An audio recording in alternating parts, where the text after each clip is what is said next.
Hey, how everybody doing? Welcome back to another episode of Eyes Low, the Belly Food. As y'all know, this marks episode number 15. Now look, today we're going to be talking about a serious and often shocking issue. Now I'm talking about the issue of these crooked ass religious leaders and pastors that be scamming. But first and foremost, before we do that, we got to go ahead and get started off with the Cigar strain of the day. And the Cigar strain of the day is Gmo Cookies. As y'all know, for YouTube purposes, I will not be getting my eyes low on camera. I'm going to be getting my eyes low off camera. And also, let me know if y'all got a problem with that. I mollywop your ass. Nah, I'm just joking. But y'all go ahead and get y'all cigar utensils prepared. And, of course, put your ganja goggles on. I hope y'all got yourself together. I hope y'all prepared. Now let's dive into it. Now, there are a lot of pastors out there who genuinely care about their congregations. But there are a few bad apples who misuse their position of trust. These individuals might manipulate church members into giving excessive donations, promising miracles and blessings in return, or use church funds for personal luxuries instead of community needs. Now, this first pastor didn't even scam his church or anything like that. He scammed the government out of PPP loan funds. And I'm talking about Pastor Rudolph Brooks Jr. This DC pastor lied on his loan application about how many employees he had on payroll and got $3.5 million back in COVID relief loans.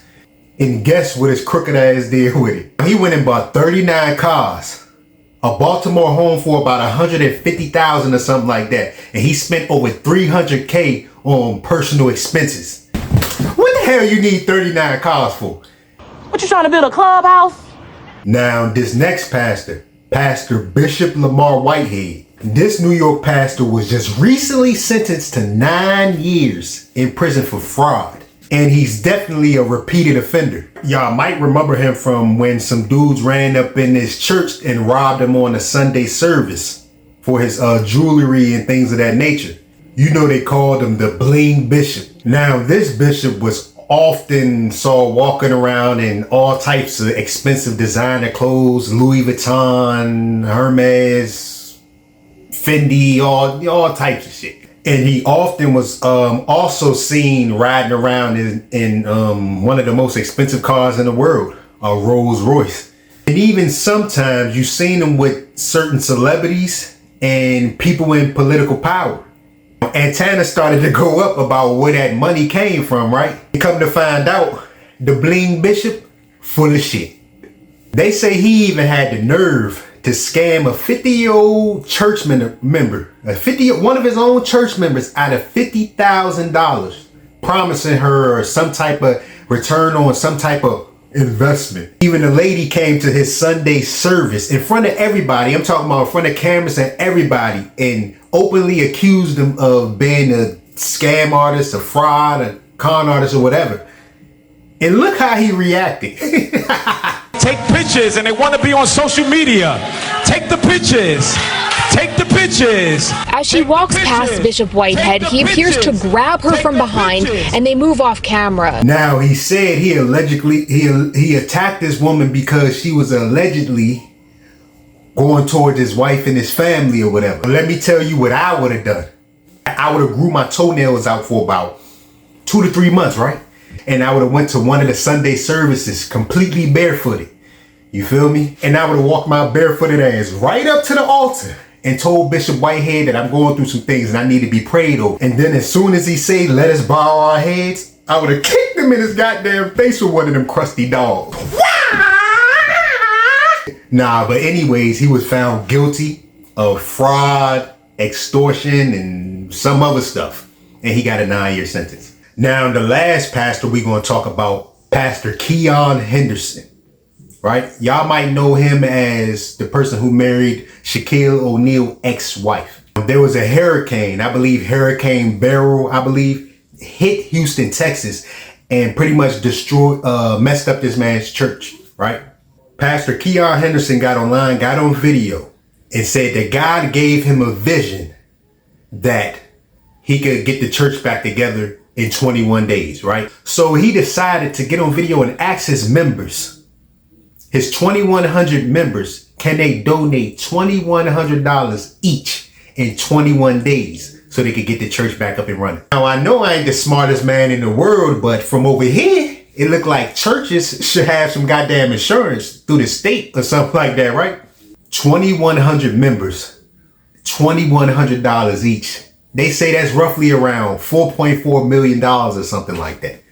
Now, he realized, said $2,100, like, we ain't in a damn recession right now. Like, people got $2,100 to be throwing, like, we're not saying throwing it away if it's for a real good cause, but $2,100. Social media started to give him some backlash on that $2,100 shit. So he decided to make another video and realize what he said and said not 20. He realized that people do not have $2,100 right now. No shit. So he said $21 instead.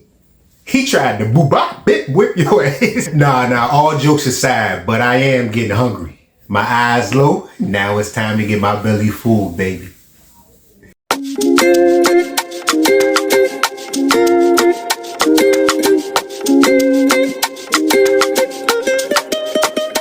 All right, I'm back. As you see, I'm about to go ahead and get my belly full. Got me a little seafood boil. I mean, it's a shrimp boil with some potatoes, little corn. I got it mild. I don't need too much of the spiciness. That lemon pepper, baby. And of course, I got this seafood boil from Crab World. It's Crab World is in Northwest DC. I actually had this in one of my past videos. I'm talking about whether, like, I think the first or second video. Back to these crooked ass religious leaders. All right. I definitely understand this could be a sensitive subject because you got to think about it. These religious leaders gain people's trust. I mean, their spiritual trust. That's pretty deep. Like, and that's like putting the hook on the fish and the fish trying to get away. See, now this the type of shit that make people don't even want to be religious anymore. Ain't that some shit? Now, just imagine the people who've been going to their church for like 30, 40, 50 years, or 50 years, that's kind of far-fetched, but 30, 40 years, like since they was a little baby, since they was born pretty much. You feel what I'm saying? People so caught up in the just being religious and going to church and praising God that they don't even know that they've been getting scammed for 30, 40 years, pretty much their whole damn life. Ain't that messed up? And the preacher just been now, in some of these crazy ass churches, they need to stop passing the plate around and start passing some goddamn receipts around to see where this goddamn money been going to for 20, 30 years.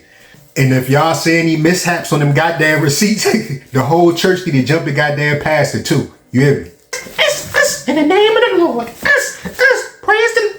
Look now, I'll be lying to y'all if I said it was hard not to laugh at some of this shit, dog. I mean, come on, the way these preachers be looking, like, look at this shit.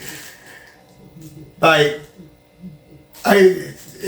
don't even look God trustworthy. They don't look spiritual worthy or religious worthy, anything. And I'm not trying to judge the book by its cover. I'm just trying to tell it like it is. Nah, but seriously though, if the church is living better than the damn rock star while the church roof is leaking, it's time for a goddamn holy spiritual intervention, don't you think? All right, I'm about to go ahead and wrap this video up. Y'all comment below and tell me what y'all think about these crooked ass priests and they wicked ass religious practices. I really want to hear y'all opinion on this goddamn worldwide situation with these religious leaders. Excuse me. And if this video resonated with y'all, go ahead and hit that like button. Give this video a thumbs up. And also hit that subscribe and click that bell so you won't miss another video. I'll see y'all in the next episode. Peace.